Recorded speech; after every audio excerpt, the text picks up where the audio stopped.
Yes. Anything- Oh, you showed me the Yeah, no? screenshot. You support that. As an artist, I support anything that breeds, anything that beautiful, that breeds truth. Napaka-sexual ng word. Breathe. Grabe, Anyway. Hello, gracious, graceful, grateful people. So this is the long-promised podcast series. So this is podcast 1, where I will be interviewing a very good friend of mine and my editor, the person who's responsible for my very first and my series of publications in multiple international literary journals and anthologies, and even the upcoming poetry collection. Here's the podcast that we recorded and just spitting out in between the spaces of the discussions on poetry, prose, publications, and passion, and everything in between is love and light. So hope you enjoy, and if you have questions, you can drop in your questions in my inbox in Noemi Green's page. The link is provided below, and I hope you take a look at his book available in Amazon towards the Theory on City Boys. And if you are new to this channel, please don't forget to click like, subscribe, and hit that notification bell. So this is Grace, and here's my podcast series. Okay, we are on. So Alton is in the house. Yay. Welcome back, Frank. Welcome back. Take 2. Actually, welcome back. I hate to say welcome back, but you've always been here. As far as writing and being here with me is concerned. But how does this feel? Being back in public. This has been I think I said it many times, Emma. This will be, and this is my first public quote-unquote appearance. Yeah. Although I did talk about writing craft before, but closed doors. I was post-scandal 2019 and 2020. So, We'd call it na lang na, harsh beatings of consequence. Yes, The beatings. consequences. One of the many consequences. Yeah. And I think one writer friend posted about me on Facebook, tapos may nag-comment nga, uy, balik na ba si Alton? This was a Tagalog writer. Uy, balik na ba si Alton sa Circulo? So parang may back in any writing circle. Why did he ask you? Why did he ask? I think it was Stephanie Alvarez. Tapos we got published. I Wala said. pala, it was an acceptance letter for a translation I did for her dagdi. So anyway, one commenter commented that. Tapos ako thinking kay Merg, ay, kanang Stephanie showed me the screenshot sa comment. Siya sa akin, pagtubag ko, ay, pagtubag. And then, so ako lang kay it made me reflect, am I really back? Because I was never gone. Yes. There's a difference naman po siguro kung, being gone versus, I've always been writing, so I wasn't gone. It's just that some people don't have, like a lot of people don't have access sa Probably back in the public eye or your works or I've your always name. been in the public eye. Or, the social media sige. accounts of the magazines let me- and journals. let me They change. they always post about me. So I don't get public eye. Like whose public eye is that? Maybe the local literary scene, but somewhere else, people post about me. I just don't, siguro. The reason kay I don't have a public social media presence. That's it. How does it feel to be here on air? And Char on air. on air. The prime motivator, was that I have a book to go. Although, thinking about it, I thought about it last night. Am I really promoting this Philippine Yeah. audience when in fact the book is tailored for Western audiences? Because if you read the book and you were able to read the book, Yeah. di ba, my collection of poems. May mga explainers sa cultural references. I mentioned tuba, I mentioned kumba, I mentioned many other I have the food poems I Yeah. wrote in there were bat choy. So there were cultural explainers what a bat choy is. So with that in mind, I don't think it was because the publisher itself is based in Guildford, England. Yes. Newcomer Press. So is this really for a Philippine audience? And then why am I promoting it for Philippine audience when it's not for them? I was also thinking of maybe making something like or a Philippine edition because of collection. But that's not for me to think about pagkaroon for now. But yeah, maybe I'm here to just talk about and di ba original magiging nga nga podcast, just two friends. Murag kanang naalay recordings sa atong normal conversations that we have. Yeah, but let's cut to the chase. Yeah. Let's cut to the chase. So, Actually, Actually, sa third sa mga questions. yeah. Actually, I have 100 questions in behalf in behalf of those probably waiting for you To say something. to say something. Probably.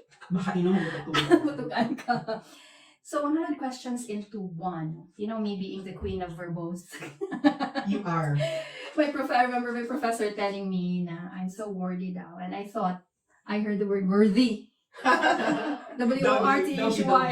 So W-O-R-D-Y. So I said, well, kung anong good is for me, it's a feast of words. Oh, yeah. So ito you can. True. Whatever. Anyway.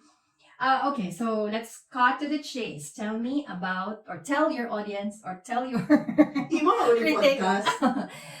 Tell us about, all about towards a theory on City Boys. City Boys. So that's just 100 questions into that question. Okay, the process, content, rationale, why, what made you, what's your inspiration, decision to let it out, etc., etc. Even the process, the marketing, the public appearances. Parang one of the people who blurred, si Julie Marie Wade. Hi Julie. I don't know siya nga lyric essays and prose poet since 2010. Wala siya yung collection na time. I think mga around 2 years after, collection na siya. Yung first collection I was able to read was when I was straight, mga hybrid of lyric essays and prose poems. So anyway, wala niya appeal sa yung blurb. I think mabasa niya yung blurb sa cover. Ang nasa blurb niya was something else. But, sa email, backstage, kung sa theater. She told me na, this is not just a love story towards people, but it's a love story towards a place. And it's ayang term and it's a heart-achingly unrequited love story towards a place. Yeah. Because it's about city, the city, Cagayan de Oro. So I think that as for the impetus, I'm not really sure what exactly kay. Wala ko naguna nga. Okay, mag-collection ako, wala. Like, it just came up naturally. When were those written, Mandiay? Different sets of time. Na 2019, early 2019 late 2018. Ay, uban nag-rework lang. Yeah. But majority are, of course, fresh, recent poems.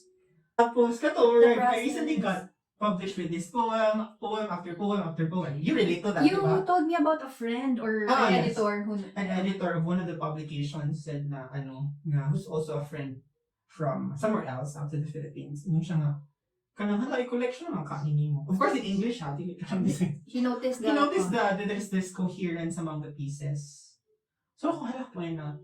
Yeah. And then, so para ka na. And then it became Coco Crunch. Coco Crunch. The rest is history na dayon. Because, hindi siya ka ng deliberate and conscious bito nga. I'm gonna write a collection, no? It's not like that. Yeah. And I think some writers are also like that. Na nilabantayan na pang collection na di ilang pieces. So, officially, or basically, your comeback, I don't wanna call You it don't a wanna- comeback. yeah, It's because- just a debut poetry collection. Debut. My Yeah. first poetry. My first collection of any genre. Why City Boys? Curious ko. Wala City yung boys. na. Kay Mark na timingan lang din siguro nga most of them are city boys. Dili lang po CDO ang setting because there's also setting somewhere else. Ang setting, CDO and then other places. And not just boys from CDO. Because di ba I wrote about Hungarian boy, Hungarian guy, and then somewhere, and then someone from Martinique, Yes. as a French colony in Caribbean, and then there's someone from Norwich, England, But these boys, are from the city, sulod sa... are from any city in the world. Yeah, they are from cities outside the world, but sa imo poetry, the events, nasa I think Philippines. that's for the yes, of course, that's for the thematic unity. So sa whole collection. Towards the theory. So what's your theory? Wala ginaki towards lang taman, wala nagka-theory. I think it was explained to me mampod na an academic who is a mathematician siya actually. And I want to say what's difference towards the theory of and towards the theory on. Yeah. Kaya I want to use of, kaya mo may ginagamit sa academic Yes. but towards the theory of, siya nga, as usually those sa mathematics and its branches, ginagamit ang on basta it's not comprehensive theory. Okay. Of would be, parang the project would be major comprehensive. On would be not so comprehensive. Parang it's just a single look at things. Which I think is more fitting on, sa yes. collection. Of course, Towards the City theory Boys. on. Because it's my view How many on. boys? There are, oh my god, I think 20 or more. Sa 2025. I really want to discuss this rock bottom Question. fall going back there. Oh No? my God. Because I'm your friend, and I may be biased, but I choose to see you like I look at the rest of us, especially those who belong to the world of arts and letters. So, where we all have our, we have our demons, diba? And most of us are prone to playing with the really mighty ones, kaya mga kusgan kaya mga demons. So, can you share to us or to the public, kaya kabalo naman ko, your honest answer to my question, my reaction, kung ba na my exclamation as your friend, mo magid na siya, di ba? Usually that's what a friend does or say, I don't know if you remember that, but it went like this. And I was honestly hoping it would go like that from the other real friends or from some people who really cared for you. And even who really cared for the, for a fellow creative. So the question na akong i-expect, because that's what I blurted out at the time. And I hope you can answer this. Oh my God. What the freaking HELL have you done? Kana? I love that question. Because in therapy, we never, we go around that question, but we never really dissected that. And I think one particular time you asked me if I did that on purpose so that I could have a material. The answer is no. Yeah. So what have I done? Sa therapy, kay matrace magaling yung childhood things. And I'm not blaming the people who raised me up for that.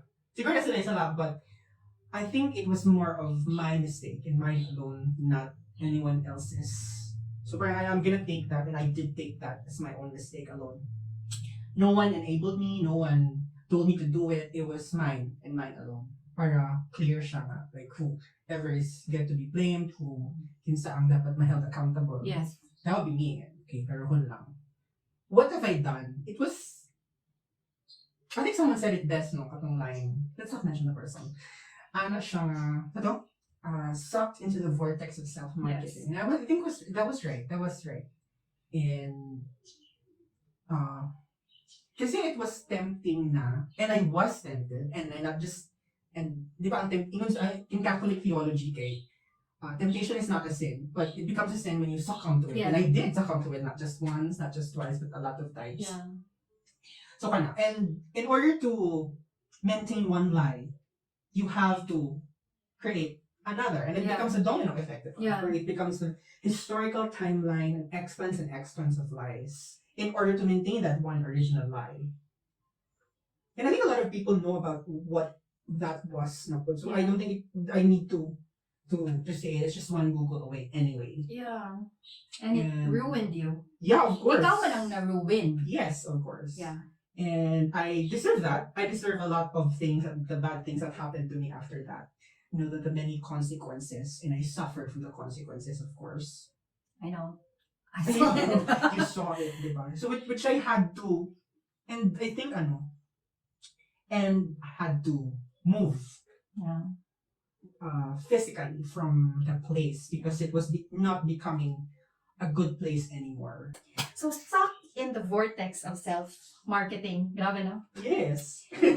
But you still come off to some as the same old you in another form, given there was no, I don't know, public apology, deserving ba? Or remorse per se. I think it's funny how we impose na kind of remorse. I know. Not, kind of like, is that, ikaw ba ang mag-design? No, but can I ask you this now? Can you, or what do you think are the concrete, ako lang ha, para makita. Concrete damage that you have actually done to others or those in the literary world? I think I have affected the reputation of some people I have been affiliated with in the past. Yeah. So it's the reputation of the org. Because, groups and individuals. I think that's the harm that I did. What about sa literary world? So, sa Philippines setting lugar. I'm not sure what I did to the whole landscape. I'm just a younger writer. Yeah. Again, sucked. Sucked in the vortex. And didn't ko sure how to approach that, given that, a few months after my scandal, there was another scandal, like half of our whole writers group turned out to be sexual assaulters, or at least have allegations. And then, another panelist raped a fellow in another workshop, and then, another rape came out after that. But I'm really ko sure how to approach that, given that there are bigger sins that happened after mine. And the same people who were calling me out, asking for justice, turned out to be very silent. That's actually the about only rape. difference. So nakakay right to call, fine, you have the right to call me out, but selective yung calling out. So like, Yes. pero that's not an excuse po for me na kanang, I mean, I'm outside those bigger issues. And some of those people are, still writing, still have social media presence. So parang, if you're asking me to be banished away, why are you not asking those other people who are selective, no? Pero it's fine, ma'am, but I mean, we all have our own delusions, I guess. Yeah. And it's fine, kasi imo man ang right to feel this and that and all. So we're not justifying anything. Yeah. Wala man justify sa mga buwan. Exactly. Yeah, it's fine. Just Grabe, the therapy that you... yes, it makes you look into so many things in a different way. Which is why nag-story mo tayo before. What makes your story different? It was different because it was fraud. A lot of the frauds in the community. Just little frauds, I guess, but unlike mine. But siguro kanang how do I say this? Ako siguro grabe ang pag-magnify. Maybe a lot of people should also reflect that not everyone have the same opportunities as them. I think also... Not everyone has a creative writing degree. That's it. Has a mentor of this and that who can nominate them or make them win a particular award, whether that be book length or individual piece. Kasi I think we have to admit sa Philippine literary scene, the mentor or the professor, or sometimes that we have, is the judge, and then ang makadaog is ang mentee, ang student, former student, ang iyang protege. Or American Idol. That's a kalakaran here, diba? And I've been telling you about this, why I discourage you from publishing locally because of the padrino system that we have. And it's an open secret that a lot of people want in as well. Kaya po, that's not a justification of what I did. I know, I understand. A lot of people should also acknowledge that dili pariya tanan footing. Yeah. Not just in terms of language nga ginasulat, because of course we know nga English mo bilang Philippines, English, and then we have Filipino, and then we have Binisaya, which is in Cebu, and then another kind of Binisaya outside Cebu. Yes. So I don't know, maybe see the world from other people's eyes as well, right? Yes. But you had so much passion, Manggod, to promote. I think I was also very loud against Imperial Manila. That's it. And I had my entry at the doorstep. Yeah. Again, usual justification for what I did. Yeah. Okay, next question. Maybe we'll revisit something like this later. Yes, hopefully.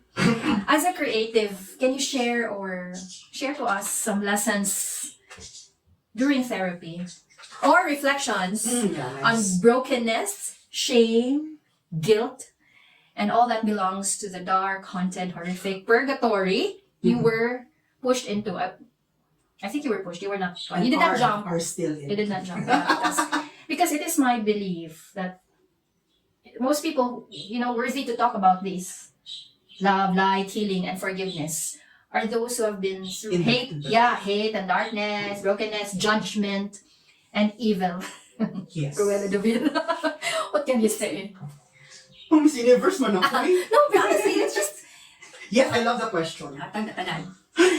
So man, I think we talked about this in the past. Yeah. A lot of people should be in therapy. A lot of us should be in therapy.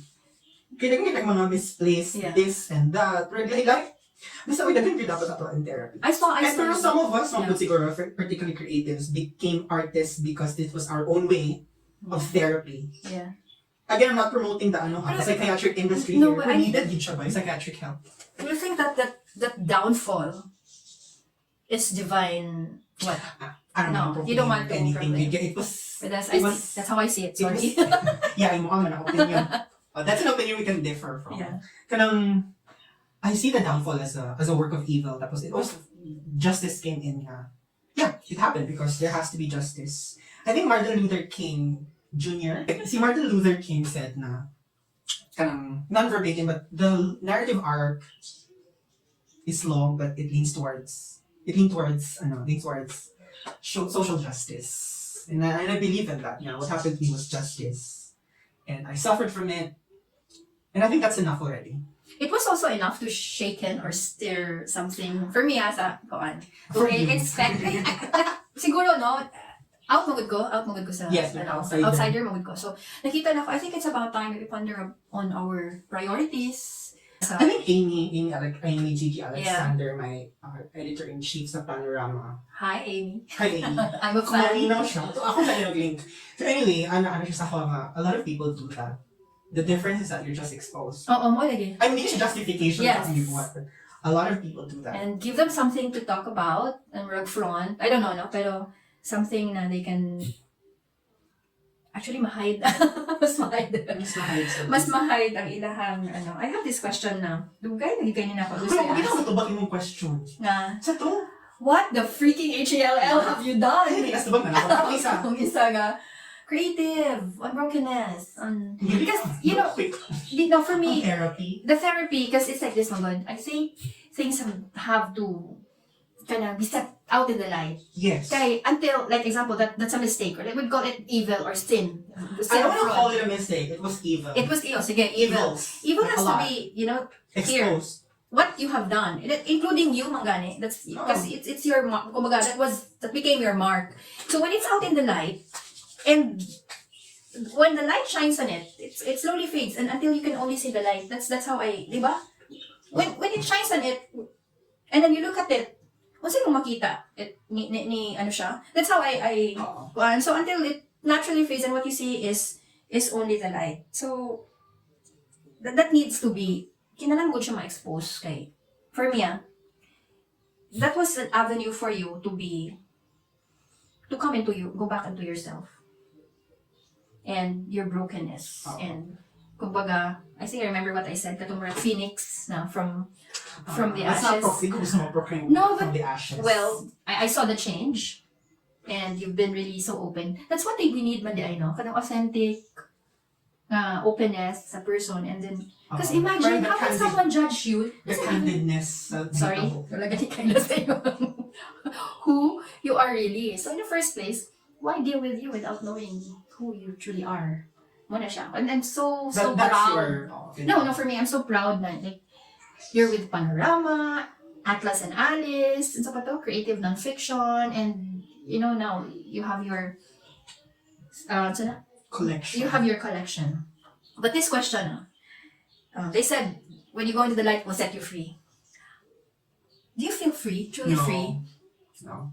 Or what gave you the courage? In other words, how dare you? How dare me to come out again? How dare you? Joke. But what prodded you to take hold of that right that even the most vile and those whose sins were worse than yours, probably, and just happened to be kept a secret?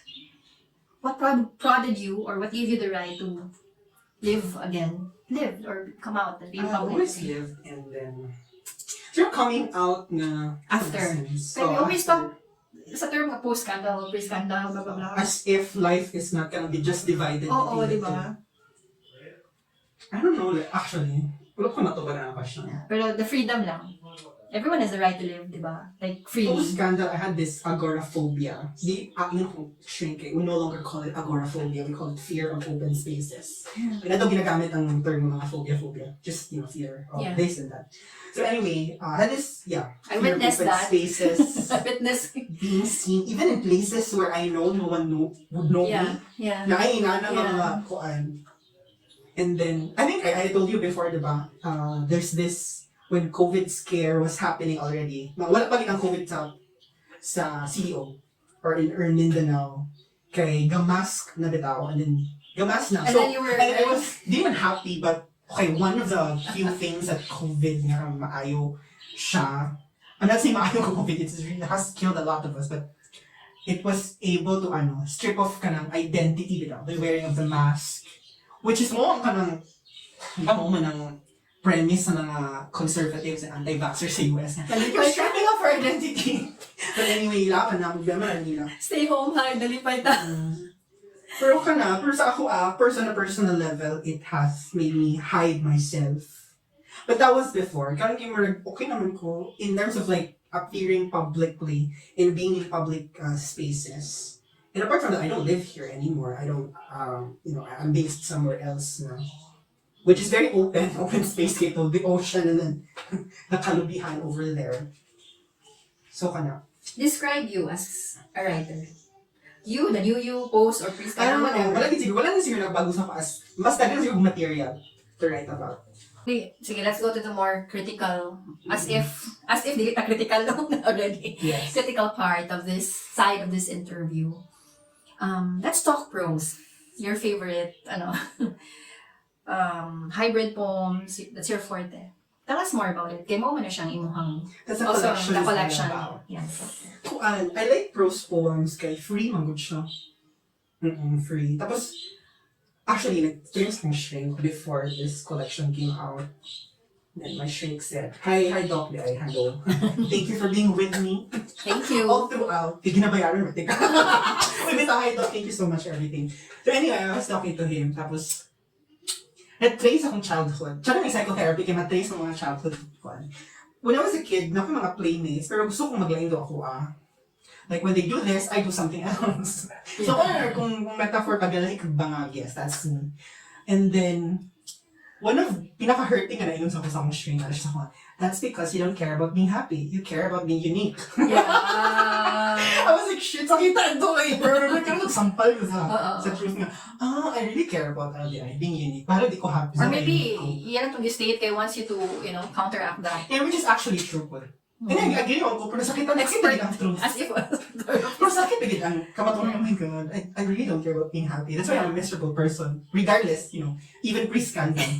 So, siguro, that brought me to writing things that a lot of people don't write. And of course, gasikat na ng prose poem. Prose hype. Ano siyang hybrid poems can be.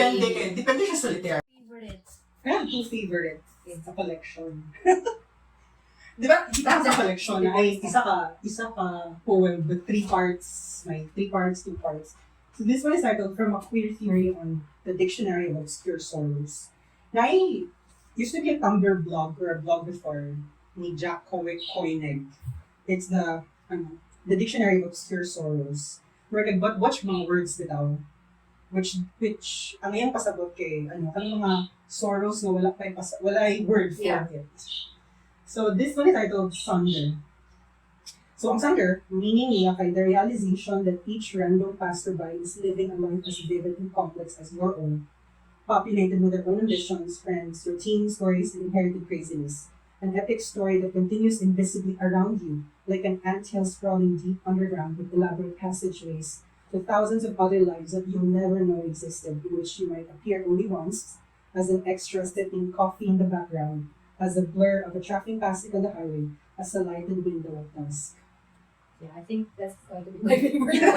Daghan pa, search nga. Daghan pa. Dami siya sa YouTube. So that's Sunder, It's which is the realization na lumalabi ako sa lives of bata. But you're just a pasahero, you're just a kauban sa, like, the person from another table. And then you have 2 favorites. And then, Eye of a Storm. This was a Lisendong poem about another city boy. Yeah, I read that. But I have to reread again. Actually, where did you get that? What made you write The Night Falls? Is in itself a nation. Yeah, that's my favorite line. I don't know where I got that, actually. Yeah, Night Falls is in itself a nation. It's beautiful. We're just talking about the city, but you touched the nation. The city. Using voice. Because whenever you would want I don't know, actually, it's all about explain. Yeah. Yes. Sometimes the words. How do words come to you? Do they come to you? You try to Maybe run it after comes them? naturally to Pisces. Diba? We think in metaphors. I should answer that myself. Diba? Kabalo ka. We're also Pisces. We're dreaming. Because we're dreaming to the point of delusional. Yeah. No? Either delusions, distorted thinking. Oo, there are na. Or at least, diba? We ano siya outlet. Yeah. We give, wala ka na standard, no? Giving words to, so ganito siya? Things. Background. Yeah, no? are my other questions that you would want me to ask you? And I've been dying to, even without being asked, dying ka na isulti. Oo. Ano siya kung gusto? What are the things that you would want to share, especially from probably the message gift of City Boys, which I think I mentioned to you later, a while ago, na it's actually a love story about to a city. And then, any city boy na gusto niyo. I mean, talking terms with majority of them. So, ako po, akong ethics. Ano ko ethics? akong ethics as a writer, whenever I write about someone, particularly poetry and nonfiction, most especially nonfiction, kaya ay kapananghid ko. So, nananghid ko, sa people I'm currently or still talking to. Right. Using their real names. Initials, real names. Pero ang real names, magod nga na-adiri kayo mga common or ibang names. Pwede lang, we don't know him. Kinsa nga kuhan. So, Kinsa nga kuhan. Oh, that's in the poem, the poetic sequence na catalog of city boys with common names. Yeah, the first part. Which they can take a sneak preview at Amazon. Yes, makita na sa Amazon yung sneak preview. But they really should read the entire collection. Yes, para coffee. A friend actually asked me, question ko na sa iyo mo. A friend asked me, do you support, maybe I'm 48-something, straight, mother of 4, di ba? And then, coming from a religious background, and multi-religious background. Yes, very much. And then, but having... Abrahamic. Multi-religious background. And also, education, theology, and also holding, maintaining a different kind of spiritual practice. Yes. So when they asked me that, spiritual practice is also like influenced by all of these religious backgrounds. When she asked me, because it's a literature and it's like queer, di ba? It's a queer literature. When she asked me, you support that as an artist? Yes. You showed me the screenshot. You support that as an artist? I support anything that breeds, anything that's beautiful, that breeds truth. Napaka-sexual na word. Breeds. Anyway. Anything that supports truth. Pero what really appeals to us when we read something that's creative, when we see something na creative work, is the element of truth na naadil ha. Yes. So, we fight for truth and justice, and we don't support this kind of works that draw out truth, di ba? Mm-hmm. And then, encouraging honesty, wala hypocrisy, anything that's authentic, I support that because there's always grace in it. Anyway, so, you got the last words. Last words. Can we also talk about Kuan? Di ba the preface? Madam M. Sige. Okay. So, ano lang i-chika? I want to... So, you're Facebook friends with a writer outside Northern Mindanao. Yes, okay. And sige, then, share. so give friends po sa Facebook. And then, so Madam M, let's call her Madam M. And maybe a question. So, another question sige. For you, Alton. What's your view on kind of hybrid, prose poem? Yeah, of course. What's your view, kay? That's, I don't have, for me, wala ko give ko yung background sa creative writing, no? Nag-eskwela, gid ko no? But it's in my dissertation. I just read and read. So what's your view on prose poetry? Okay, Kuan. I write prose poetry. So, parang... Because I'm asking you this question because I read it in the preface sa inyong book. So, sa preface tell me more about that. So, Noemi has a friend on Facebook.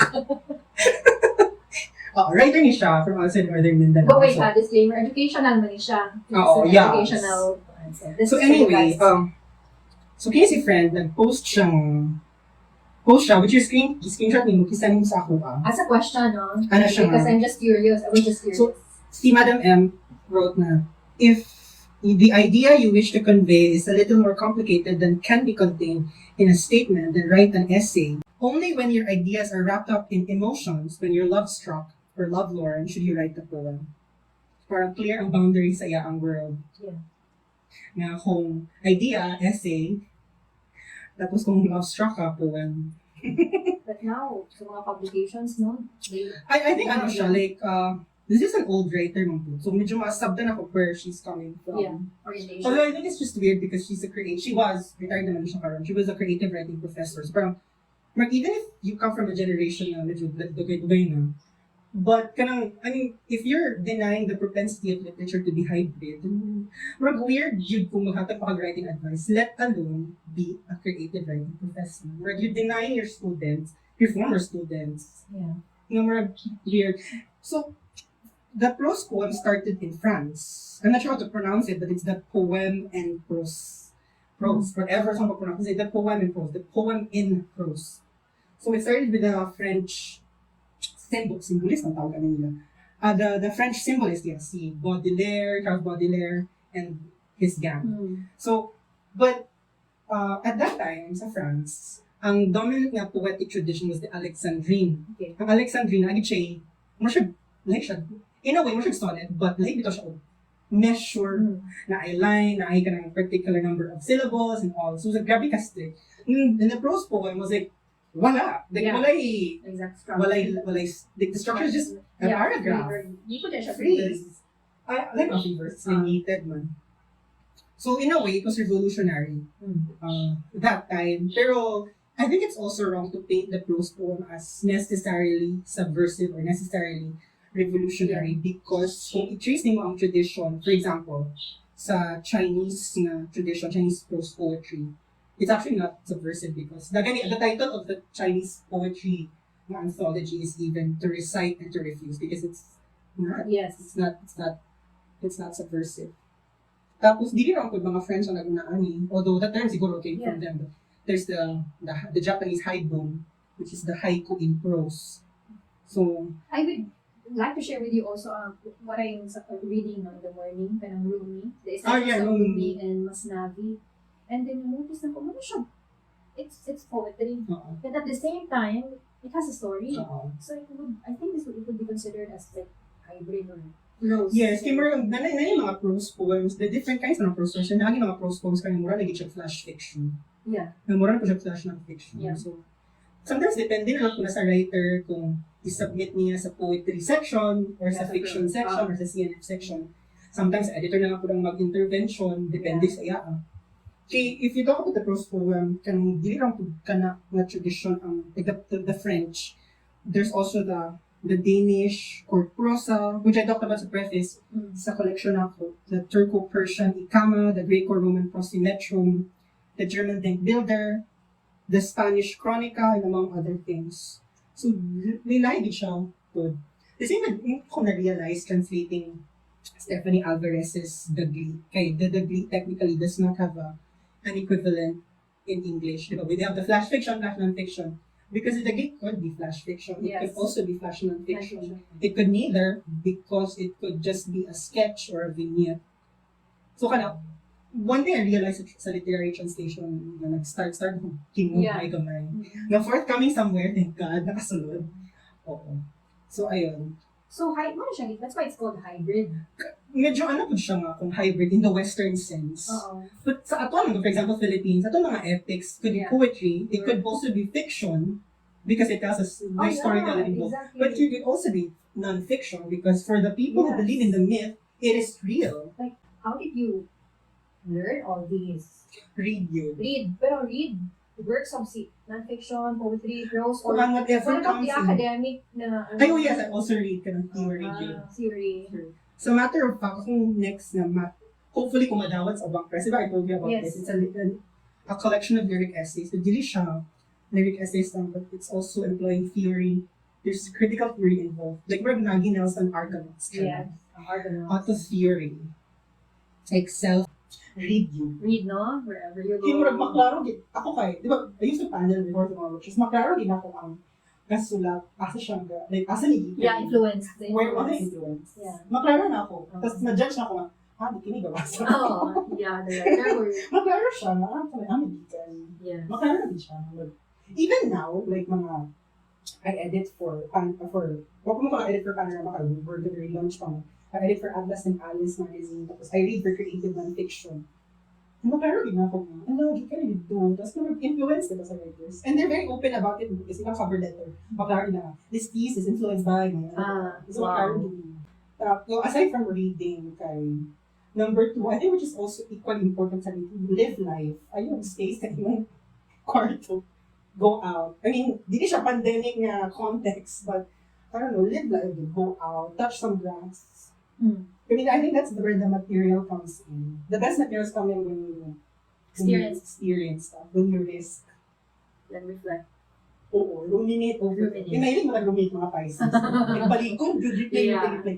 Until, I don't know, masiguro mag-change or basta mag-change. But always, it does, all the time. Ruminate.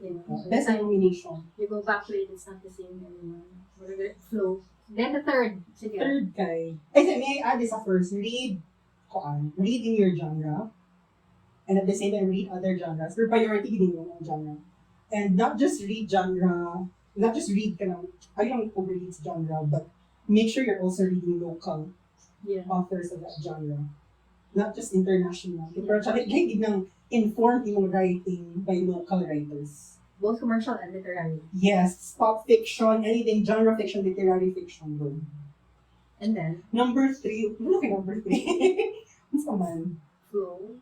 Practice. Ako, it worked for me, it worked for you. So, didn't ko impose, but this is very helpful. Yoga and meditation. And a healthy lifestyle. Pero I think flow, it works for everyone. Pero it's getting there. No? Ang book, diba? Before you get in the flow, you really have to sit and show up. Show up. More sa yoga po, no? You really need to show up. You honor the space where you do it. The mat. And the writing table. The mat and the writing table. Thank you. You're welcome. Pressure ka? Wala na kay Suti. Wala na. Iba naman ang next episode. Diba? Susi, may naman. Dili, dagan yung mga. Daghati kong buwan sa iyo actually. Questions of Prose. Guys! Grab a copy. Grab a copy. Towards the Theory on City Boys. It's on Amazon. Towards the Theory on City Boys Prose Poems. With alternatively, it will be available soon on indiebound.org. Sa US na siya usually. And then book. IndieBound and what's the other one? Yeah, iba-iba lang po siya. Okay. And thanks to Tim Woods. Tim Dillwood, my publisher. Thank you so much. Yes, IndieBound and then Book Depository, which delivered worldwide. Pero soon pa ang IndieBound and Book Depository. Hope you check it out, people of the universe. I think for CDO, pwede rin mag-order through Fully Booked. Fully Booked I think nasa sila tie-in with, hindi siya Amazon, but something else. Fully Booked. You know the Fully Booked, tapos, adto silang receptionist, tapos saying, this is, I'm gonna order this. I think Book Depository lang tie-in. Okay. Or something like, basta as large as Amazon. Thank you, Tim. That was really loving over. Check sa Fully Booked. Pero like order pa ka, you're gonna shoulder the shipping fee, na mahal, kailangan. Wow. And of course, another thing, support local authors. Yes. Yes. So, who are these? Author interview soon. Oh, yes. Let's announce that. Basta, about creative nonfiction. I'll be sharing that one too sa akong page soon. Yes. The author interview of Alton soon. Hopefully mine. By the way, kinsa mga local authors. Let's promote them. Promote local. Ay, narito sa for CNF. Ay, the inspiration yun basically for Towards the Theory and City Boys is, Concertina Cruise's, Dark Hours. Published in 2005. Yeah. UP Press, but republished by independently in 2016, I guess, or 2015, something. 10 years after. Yeah. Yeah, I'm fangirling for Stephanie Alvarez. I'm actually translating her works and Lady Gaga. Yes, the book 2. There's book 1 and then there's book 2 and then there's Cagayan na novel and katong latest novel, Lamas sa Baktani. And there's another one unpublished pa but I'm translating. Dagli siya but leaning towards lyric essays. It's titled Siyam na Putsyam na Ngalan ng Pinakamamahal Ko. I'm translating it to English. Tapos it's 99 names of those I love the most. Wow. So mga 99 names of mga love niya. Before you submit your piece, please follow the submission guidelines. I cannot stress this enough. Kanang dagani, for example sa Atlas and Alice, medyo strict me sa word count. And if you don't really follow sa submission guidelines, we're not gonna read your submissions. Ngayon ba na-ask you? Ngayon ba na-delay? But please follow submission guidelines. Tapos, please check out if you're qualified to submit because there are publications not only for LGBTQ folks, only for women. So if you're not, then do not submit. Palihog lang.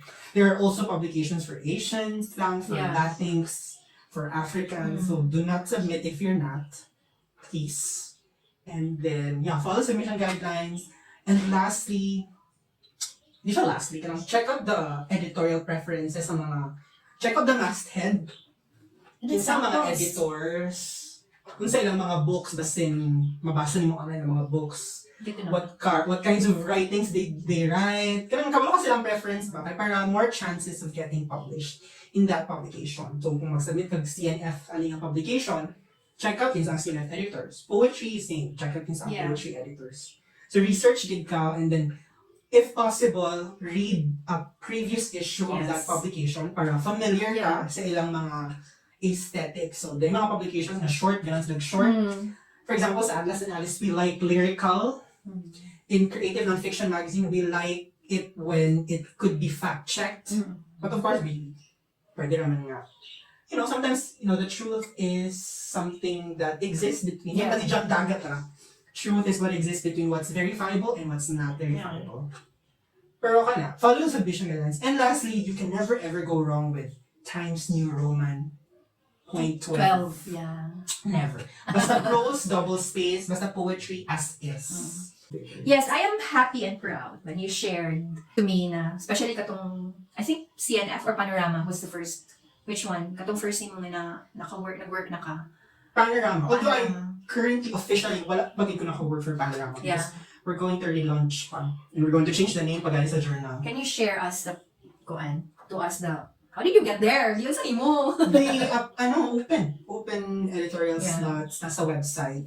Panorama has been on hiatus since December 2019. The last issue came out, War and Peace, which had a special collection of Philippine travel writings from the Philippines. And then, I applied around mid-2020, the middle of the pandemic. And we were supposed to, early 2021, and then move to the relaunch. Was there any inner resistance when you tried to, send out your application? Yes, of course. I had a lot of doubts, given my controversial past. Yeah. But, I didn't know Amy back then, and then, oh my God, Amy is amazing. Yes. One of my, I consider her one of my, guiding lights in this journey. Yeah. Maybe writing or not writing, maybe life in general. Yeah. Pero I applied, and then they liked my answers to the questions. Questions like, what do you envision for the journal? Because I had a lot of ideas back then. I wasn't working for any literary institute since early 2019 after the scandals. But I had a lot of ideas how particular literary platforms would deal with the COVID pandemic. Okay. Tapos, I also have mutuals on social media sa Twitter. I am on Twitter, by the way, but it's a private account. It's for writer. Pang writer, di siya account. I just retweet. Private, public, tag-awar. Yeah. Right, it's just a writer account. I retweet I'm curious about your bosses. Like, imagine Lee Gutkin. Well, Lee Gutkin is not, I'm under him. Yes. But I report under two people. Sa managing editor, Hattie Fletcher, and then especially my senior editor, Steve Chad Vogler. And then with Atlas and Alice is Ben Woodard. Yes, the very understanding Ben Woodard. Yeah. Curious ko, I saw a lot of, they were so gracious. Do they know? Yeah, of course. Before I apply, they know. Yeah. I have to. Parang it's going to be a disservice to them if I did not tell them in advance. Yeah. This is what I did. Can you share to us what Amy said? I remembered what Amy said. About forgiveness. Somebody actually, that one. Say Meron siya anecdote, diba? Nag-poster ko niya sa yung Facebook, which you have seen. She said na, are you gonna be the fly in the room or are you gonna be the person? Yeah, because there was a time that role will you take? You had a lot of resistance outside and inside of you. I remember that. So it should be out. That line should be. Yeah, because it's also a disservice. Ang yung line you not coming out in the world is going to be a disservice of the things that you've already accomplished. Yes. Yeah. So yun lang, okay, maybe I should. But addicting din ang life of solitude, I tell you. Yeah. Like the quiet. Exactly. You're not bothered by anyone, even family. sorry, family. Solitude and siguro just being in the present moment. In the present moment, this, I'm surrounded by nature where I live. Not unlike here, like you're surrounded by buildings and noise. We're sure that's how, that's the transportation of the muse. Yeah, that was. I think I wrote about that sa naman. Yung one of the prose poems published in Germany, yung sa Berlin, yung Elsewhere Journal of Place. The poem was Self-Portrait of a City Boy's Exile. So I talked about staring at the topiary of birds. Yeah. And the birds were like, wet sila from you can pa nahula ang ulan. Presence and mindfulness. Yes. Because our mind always travels, kanang dili siya makasit still, stay still. Always a future, always a past. Yeah. What are you grateful for? I think that should be. Or despite the many things in Itabo, I'm actually grateful for the past affiliations I've had because it actually prepared me. Yeah. For the stuff I've been dealing on lately. So actually without, I was founding creative nonfiction editor of the local journal here in CEO and North Min. So without that experience, I wouldn't be part of Creative Nonfiction Magazine. And without me being co-editor of a queer anthology, that wouldn't prepare me for a lot of things as well. And that's just two of the many things nga I did before nga. Kanang preparation that for what it is to come or what will be given to me. And I'm very thankful for the people nga I've worked with in the past. Yes. Because, grateful because I learned a lot of things and the good things I've always remembered. Of course, the memories are there, as well as the learnings. Because the past always informs the present, and they say that the past is a dead thing. As a Pisces, I don't think it's a dead thing, diba? Yeah. It's something that should always inform what we do in the present. So that we can learn and then maybe apply it sa present, and then because the present becomes ultimately the past itself, and then for leading towards the future. I'm glad that it has the past has taken in mas brighter na meaning karon sa Charlotte with your thank you. Kasi I read a tweet last night somewhere. Nakalimutan ako, but it said something about the things that you look forward to in the past. You're actually in the middle of it right now. Yeah. And I realized, oh my God, I'm in the middle of it. Actually, the aura has changed, your aura. Yeah. The eye? Transformation. And that's what it does. Because I think trauma changes a lot of people. And I think a lot pain, of loss. it changes, yes, but it transforms. Like, ang transformation takes on a more positive, magod na turn, no? Kung mag-change, you can be bitter or better, di ba? But when you are transformed, I think it's for really its purpose, which is to fulfill your destiny. So some people actually ask if I change. I'm not gonna proclaim anything or anything.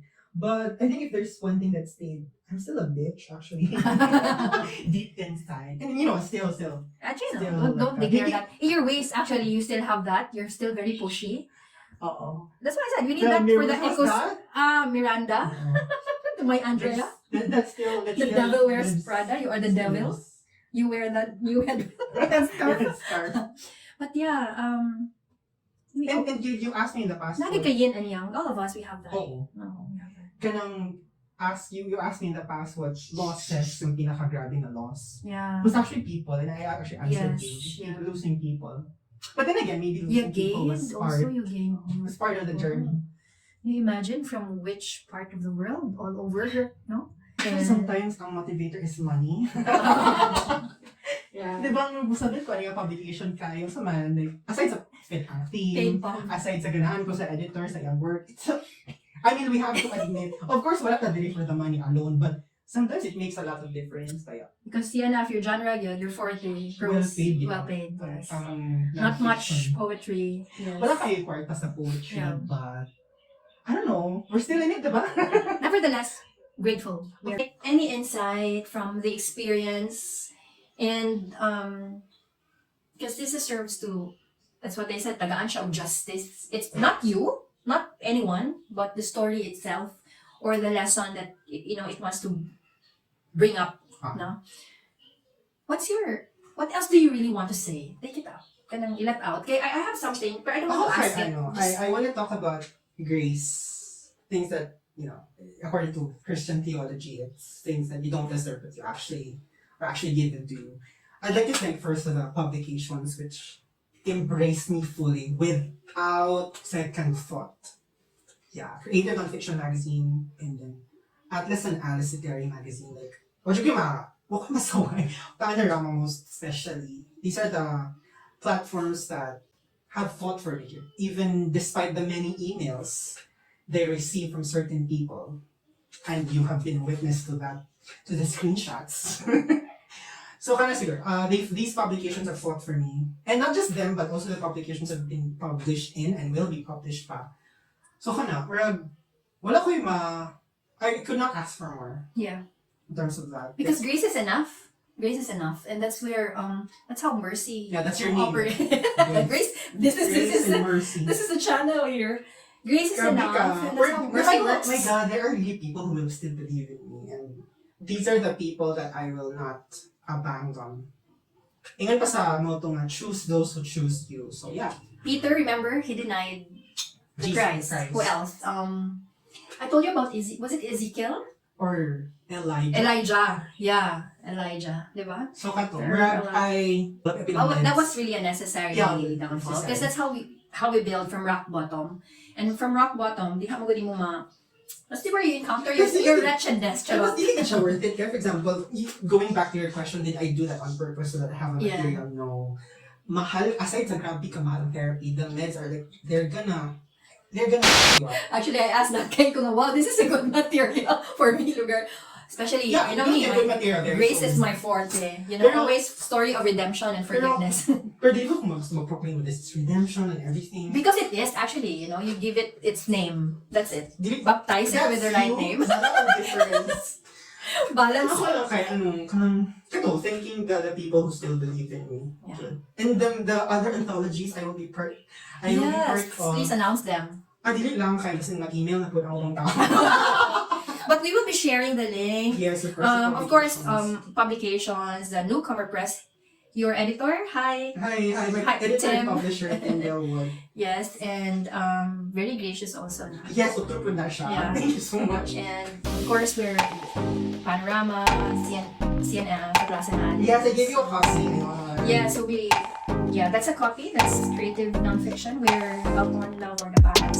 This is also a reader.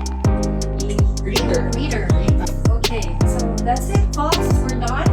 Thank you, and See you next episode.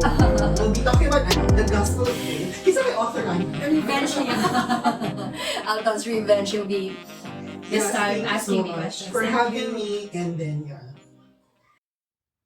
So that's it. Thankful for Alton Melvar Dapanas gracing my first ever podcast series. And I hope that you guys were able to learn and get some insights, fresh insights and lessons. And there will be more for our second episode for the podcast series. So I hope you enjoyed. This is Grace, spilling love and light. And don't forget to click like, subscribe, and hit that notification bell if you're new to this channel. And everything